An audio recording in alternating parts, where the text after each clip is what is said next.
মাওয়া। জান্নাতের নাম কি হবে বলেন? কি হবে? জান্নাতুল মাওয়া। বুঝতে পারেন নামটা কি হবে? জান্নাতুল মাওয়া। দুররাতুন নাসিউন নামক কিতাবের ভিতরে লেখে আল্লাহ পাক রব্বুল আলামিন যখন জিবরাইলকে বলে, জিবরাইল রে, জান্নাতুল মাওয়াটা আমার এই বান্দাদের জন্য দান করব। আমার এই বান্দাদেরকে আমি আল্লাহ তাআলা 2 রাকাত নামাজের বিনিময়ে জান্নাতুল মাওয়াটা দান করব। যদি আমার এই বান্দা আমার এই আয়াত অনুযায়ী সে আমল করে, যদি সে রুকু করে, সিজদা করে, ওয়াফআলুল খায়র, যদি রুকু সিজদা করার পরে আমার এই বান্দাটা যদি দুনিয়াতে বিচরণ যতদিন করবে, চলাফেরা যতদিন করবে, যদি আমার এই বান্দাটা যদি ভালো কাজ করে নামাজ পড়ার পরে, তাহলে আমি ওই বান্দাটাকে জান্নাতুল মাওয়া দান করে দেব। আল্লাহ তাআলা ইয়া আইয়ুহাল্লাযীনা আমানু রুকউ ওয়াসজুদু ওয়া'বুদু রাব্বাকুম ওয়াফআলুল খায়র লাআল্লাকুম তুফলিহুন। চিৎকার দিয়ে বলুন আল্লাহু আকবার। আল্লাহু আকবার বললে আপনার আমার লাভ হবে। যদি কোনো বান্দা আল্লাহু আকবার বলে, গভীর মনোযোগ দেন, যদি কোনো বান্দা উচ্চ বান্দা আল্লাহু আকবারের স্লোগান দিতে পারে, আল্লাহ তাআলা এই বান্দাটার যদি ঈমানটা একদম লো কোয়ালিটি হয়ে থাকে, আল্লাহ তাআলা আল্লাহু আকবার বলার কারণে এই বান্দাটার ঈমানটাকে হাই কোয়ালিটি করে দিবে। চিৎকার দিয়ে বলুন আল্লাহু আকবার। চিৎকার দিয়ে আল্লাহু আকবার বলা, এই আল্লাহু আকবার ধ্বনি আজকে মুসলমানের জবান থেকে নিস্তব্ধ হয়ে গেছে। আল্লাহু আকবার ধ্বনি মুসলমানের জবান থেকে একদম ছোট হয়ে যাওয়ার কারণে দুনিয়াতে দেখবা নাস্তিকরা আমাদের উপরে কথা বলে, কিছু সংখ্যক দেখবা অমুসলিম আমাদের উপরে দেখবা নেতৃত্ব করে। একমাত্র আল্লাহু আকবারের স্লোগানটা আমি আপনার ছোট হওয়ার কারণে যুদ্ধের ময়দানে দেখবা 313 জন এই সাহাবীগুলো মাত্র অতি অল্প, কিন্তু কাফেররা হাজার হাজার সৈনিক নিয়ে এসেও আল্লাহু আকবার স্লোগানের কাছে এই কাফেররা হার মেরে ময়দান ছেড়ে পলায়ন করছে। একবার মুসলমানের মতো বলা যাবে কি আল্লাহু আকবার? আমার প্রাণের বন্ধুগণ, আল্লাহর পয়গম্বর হাদিসের ভিতরে ফরমান, আকরাবু মা ইয়াকুনু আল আবদু মির রাব্বিহি ওয়া ইন্নাহু সাজিদুন। বান্দারে, ও বান্দা, ও বান্দারা শোনো, আমার উম্মতেরা শোনো, যদি তুমি আল্লাহ তাআলার নিকটবর্তী হতে চাও, যদি তুমি আল্লাহ তাআলার কাছের হতে চাও, তাহলে অবশ্যই আমি আল্লাহ তাআলা তোমাদেরকে কাছের বানায় লইব। যদি তুমি দুনিয়াতে মানুষকে দেখানোর জন্য নামাজ পড়ো, তোমার এই নামাজে আমি আল্লাহ তাআলার কাছের হতে পারবে না। যদি তুমি দুনিয়াতে লোক দেখানোর নামাজ পড়ো, একমাত্র আমি আল্লাহ তাআলাকে সন্তুষ্টির জন্য যদি তোমার না হয়, তাহলে তোমার নামাজ হবে না। আপনারা মন খারাপ করবেন না। দুনিয়াতে দেখবেন কিছু সংখ্যক মানুষ আছে এমন, যারা মানুষ দেখানো নামাজ পড়ে, যদি বলেন আছে না নাই? এক শ্রেণীর নেতা আজকে দেখবেন দুনিয়াতে ভোটের আগে টুপিটা পরে, কথা বলেন না কেন? ঠিক না?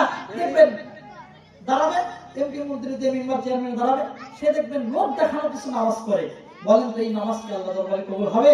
তবে হ্যাঁ, আপনি যদি এটা থেকে শিক্ষা নিয়ে যদি একের পর করতেই থাকে, তাহলে আপনার অতীতের লোক দেখানো নামাজগুলো আল্লাহ তাআলা কবুল করবেন। সুবহানাল্লাহ। আবার এক শ্রেণীর মানুষ দেখবেন এমন আছে, যারা বাপ মা মারা গেলে 2-3 দিন নামাজ পড়ে, কথা বলেন না কেন? আছে না? এরপর আর সে পড়ে না। এই যে বাপ মা মারা গেল, 2-3 দিন নামাজ পড়লেন, এটা কি আল্লাহ তাআলার আদেশ ছিল? অথচ আপনার জন্য আদেশ ছিল সর্বক্ষণই, সর্ব অবস্থায় যখনই নামাজের টাইম হয়, ঠিক ওই সময় তাই আপনাকে নামাজ পড়তে হবে। কথা বলেন ঠিক কিনা? আল্লাহ রাব্বুল আলামিন বুঝায়, বান্দা, ও বান্দা, তুমি যদি আমি আল্লাহ তাআলার কাছে হতে যাও, অবশ্যই তোমাকে রুকু করতে হবে, অবশ্যই তোমাকে সিজদা করতে হবে। এরপর ওয়াফআলুল খায়র, এরপরে অবশ্যই তোমাকে ভালো কাজ করতে হবে। এখন দুনিয়াতে মানুষ নামাজ পাঁচ ওয়াক্তই পড়ে কিন্তু ভালো কাজ করার অভাব। দুনিয়াতে দেখবা নামাজ পড়ে কিন্তু ভালো কাজ করে না, নামাজ পড়েই অন্যায় করে। আল্লাহ তাআলা বলেন না বান্দারা ওয়াফআলুল খায়র, যখন তুমি নামাজ আদায় করছো অবশ্যই তোমাকে সাথে সাথে ভালো কাজগুলো করতে হবে। এই আদেশটা কার? আল্লাহ। আমার প্রাণের বন্ধুগণ, আল্লাহ তাআলা বলেন ও জিবরাইল শোনো, আমার এই বান্দাদেরকে, আমার এই নবীর উম্মতদেরকে 2 রাকাত নামাজের বিনিময় যদি সে অবশ্যই আমাকে রাজি খুশি করার উদ্দেশ্যে আদায় করে, আমি আল্লাহ তাআলা তাদেরকে যে জান্নাতটা দান করব সেই জান্নাতটার নাম হলো জান্নাতুল মাওয়া। নামাজি ব্যক্তিকে আল্লাহ তাআলা কি দান করবেন? জান্নাতের নাম কি? জান্নাতুল মাওয়া। এবার জিবরাইল বলে আল্লাহ গো, আমি 2 রাকাত নামাজ আদায় করলাম 40 বছর ধরে, আয় মালিক আমার রব,